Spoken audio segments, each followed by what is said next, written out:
Lah untuk apa kita takut-takuti itu untuk apa? Cerita masalah kiamat. Lah sedangkan yang kita hadapi ini mucikari.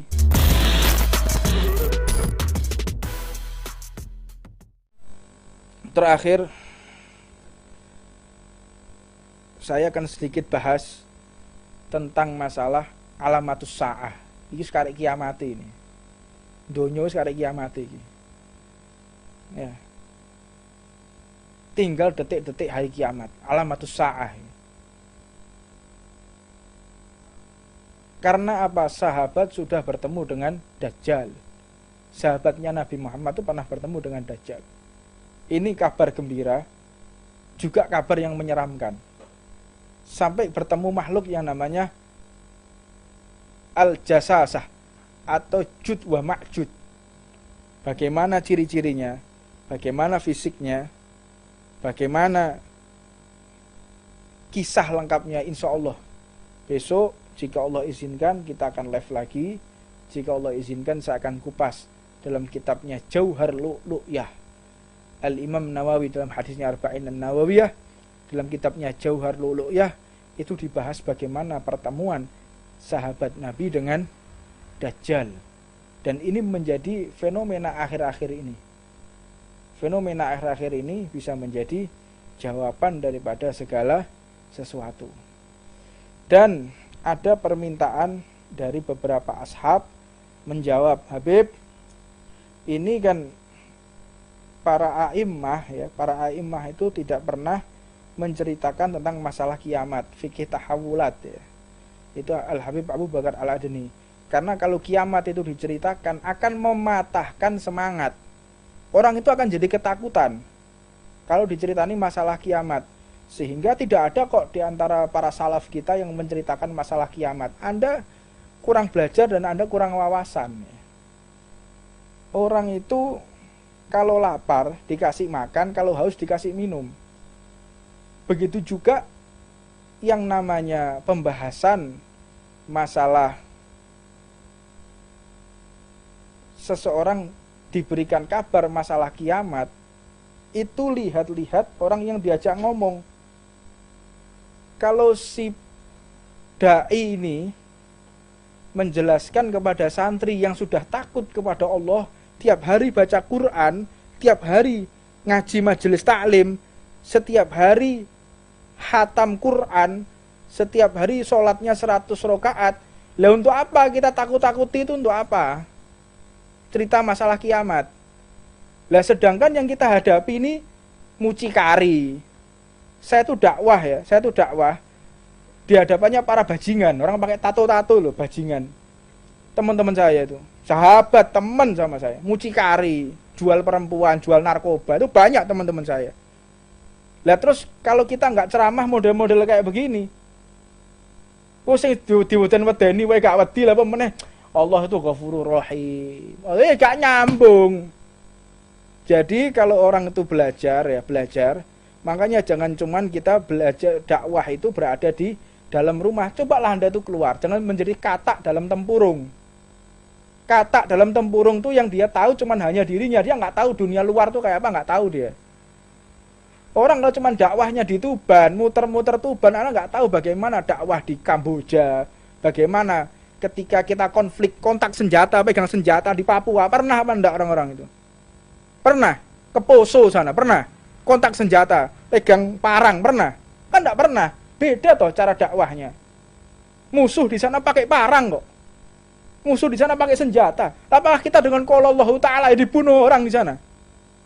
Saya waktu di Papua sana, di Sinak sana, tidur bawa senjata. Lalu mau gimana lagi? Tidurnya bawa senjata, besoknya taruh senjata, sholat. Kan begitu, malam khawatir OPM datang. Kan begitu. Ya terus, nggak perlu kita dakwah dengan senjata. Iya, lokasinya di mana? Drone. So, drone nih, taab nih. Anda nggak tahu lokasi. Kalau lokasinya berada di Tuban, orang Tuban nih orang-orang yang luar biasa, menerima kelembutan, menerima. Kalau dakwahnya di daerah Ambon sana, dakwahnya di daerah konflik di NTT, NTB sana, Papua. Mau nggak mau kita bawa senjata, mau nggak mau. Kan seperti itu. Jadi dakwah itu tergantung daripada tempatnya. Kalau kita dakwah di Tuban bawa senjata di Sawati Watu sampean. Tunggu Tuban nggo senjata.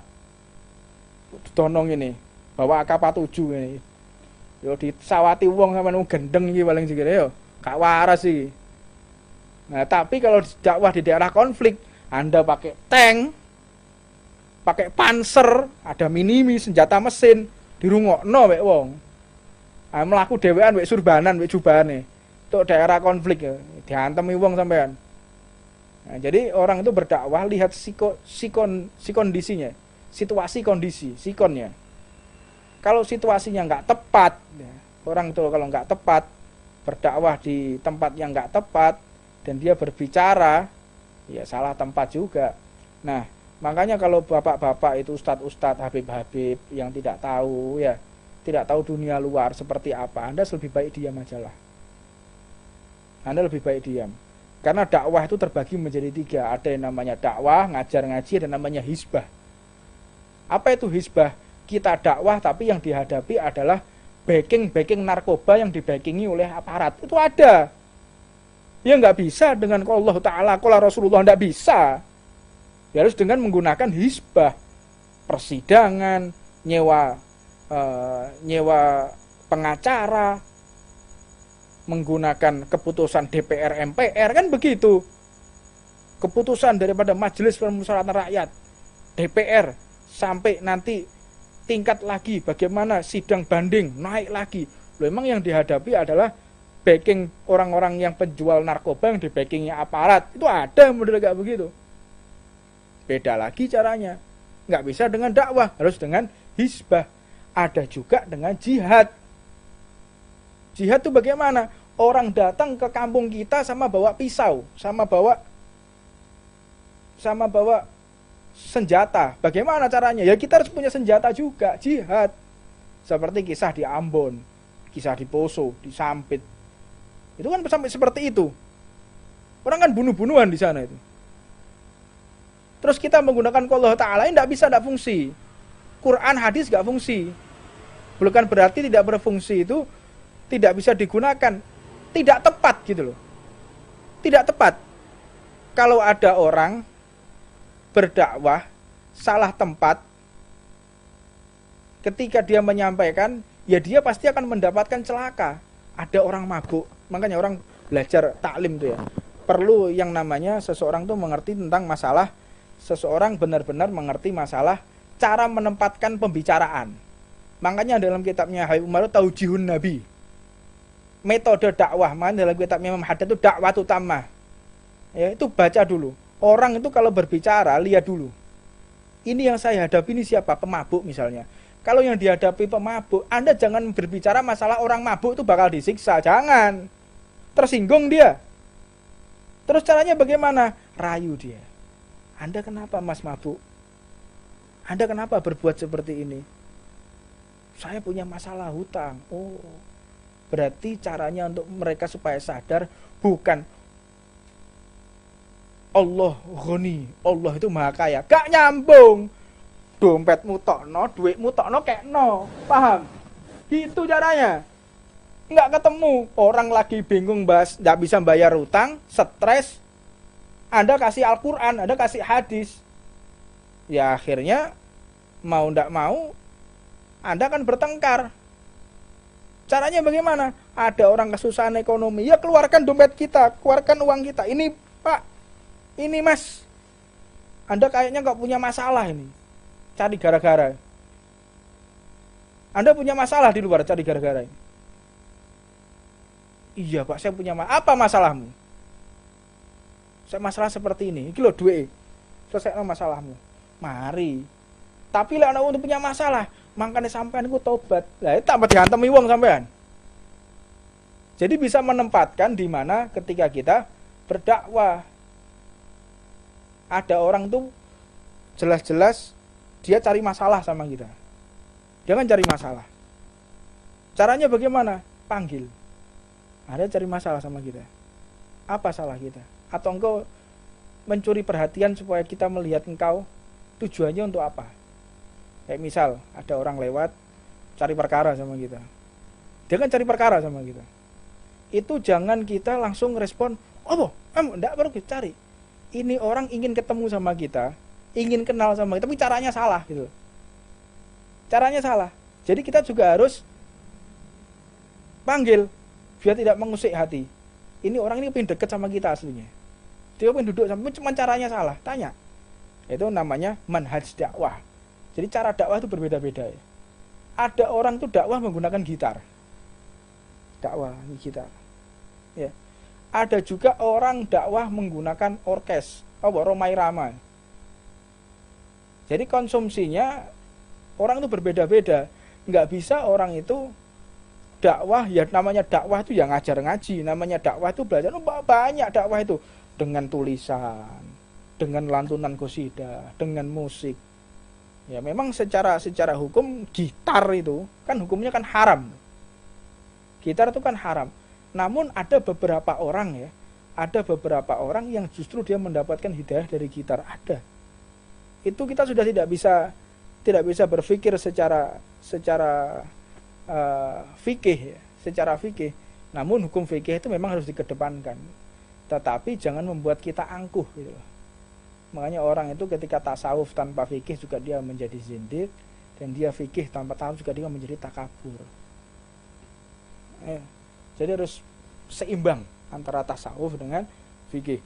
Dan hukum Islam ini tidak bisa cuman kita berpikir secara ilmu biologi, ilmu matematika, karena hukum Islam itu kadang-kadang keluar daripada hukum biologi, hukum fisika, hukum kimia, nggak berfungsi. Contohnya apa? Peristiwa Isra wal Mi'raj. Ada yang percaya? Orang Arab dulu zaman sana. Ada? Tidak ada yang percaya. Kalau sekarang percaya, karena apa? Teknologinya sudah canggih. Nah, seperti itu. Ya, jadi itu yang bisa saya sampaikan. Wallahu a'lam. Mudah-mudahan kita semua mendapatkan barokah dari Allah Subhanahu wa taala dan majelis ini diberikan istiqomah oleh Allah sehingga Allah senantiasa memberikan kita kekuatan untuk setia kepada hukum Allah. Kekuatan untuk membahagiakan umat manusia. Kekuatan untuk melaksanakan segala perintah Allah. Makanya kita doa, ya Allah jangan sampai musibah itu ada di agamaku. Cukup musibah itu hanya berlalu saja. Jangan sampai kita disinggahi musibah apapun. Dan yang namanya musibah apapun tergantung prasangka kita kepada Allah. Kalau kita berprasangka buruk kepada Allah maka jadinya buruk. Kalau kita berprasangka baik maka jadinya baik. Segala sesuatu tergantung prasangka kita. Semakin kita berprasangka baik kepada Allah maka jadinya baik. Namun ketika kita berprasangka buruk maka akan menjadi buruk. Husnudon Allah. Kita berbaik sangka kepada segenap ciptaan Allah, kepada makhluknya Allah, kepada hewan pun husnudon. Ya. Wallahu a'lam. Seperti biasa saya nggak akan berpanjang-panjang lebar. Jam 10 juga. Insya Allah besok kita akan membahas masalah kiamat dan kita membahas bagaimana pertemuan sahabat Nabi dengan Dajjal dan bagaimana yang diucapkan Dajjal. Dajjal sudah berucap apa? Kalau kita sudah tahu Dajjal itu berucap apa, kalau fenomena sekarang itu bukan berarti apa-apa. Jadi sudah saatnya memang Dajjal itu keluar, sudah saatnya melihat bagaimana tingkah laku manusia, kedoliman di dunia ini. Tanya juga masalah Tuhan, ada apa oleh Tuhan ini? Tuhan rokok loh Tuhan. Bingung Tuhan, bingung Tuhan. Tidak ada. La taqumus sa'ah fil ardi, tidak akan yang namanya jatuh meteor, tidak akan pecah bumi hatta lam yuqala Allah. Kalau sudah tidak ada orang yang mengatakan Allah, maka jatuhlah meteor, berantakan alam semesta. Kalau sudah tidak ada orang yang menyebut nama Allah. Selama masih ada orang yang mengatakan Allah, maka tidak akan pernah yang namanya kiamat. Dan ini adalah kewibawaan nama Allah. Besarnya kedudukan orang yang berucap Allah. Tingginya kedudukan orang yang mengatakan Allah bisa menunda hari kiamat. Malaikat sekuat apapun, peralatan canggih sehebat apapun, tetap tidak bisa untuk mengundur waktu yang namanya kiamat. Nggak bisa mengundur yang namanya kiamat. Namun Satu orang yang kecil lemah mengatakan Allah, maka tertunda hari kiamat. Ini besarnya kedudukan kalimat Allah. Menyebut kita dengan ucapan Allah, maka tertunda yang namanya hari kiamat. Kalau sudah tidak ada yang namanya orang mengatakan Allah di dunia ini, maka disitulah kiamat. Jadi jangan berpikir ini kapan kiamat ini. Apa yang Anda kiamat mau sekarang mau besok tidak ada bedanya. Tapi kiamat itu memang hari Jumat. Kiamat itu hari Jumat. Yang namanya kiamat itu hari Jumat. Dan salah satu tanda besar kiamat itu biasanya yang namanya tanda-tanda besar yang akan terjadi di dalam semesta ini karena diawali malam Jumat di bulan Ramadan dan diakhiri bulan Ramadan juga malam Jumat. Ini malam Ramadan ini juga malam Jumat. Ini sudah terjadi beberapa kali. Wallahu a'lam. Nggak penting itu mau dadukhon, mau mati besok, mau mati sekarang, nggak ada urusan buat kita. Yang penting kita wafat dalam keadaan husnul khotimah, itu yang penting. Itu yang paling penting. Kita mau mati kenapa, karena apa, jangan peduli. Yang kalian pedulikan adalah bagaimana Allah ridho kepadaku, bagaimana Allah telah merestui aku, Allah telah sayang kepadaku, Allah telah memberikan rahmat kepadaku. Itu yang penting. Kita nggak penting mati kena apa, mau ada apa, nggak ngurus. Yang penting bagaimana kita menutup usia dengan husnul khotimah. Itu yang paling penting.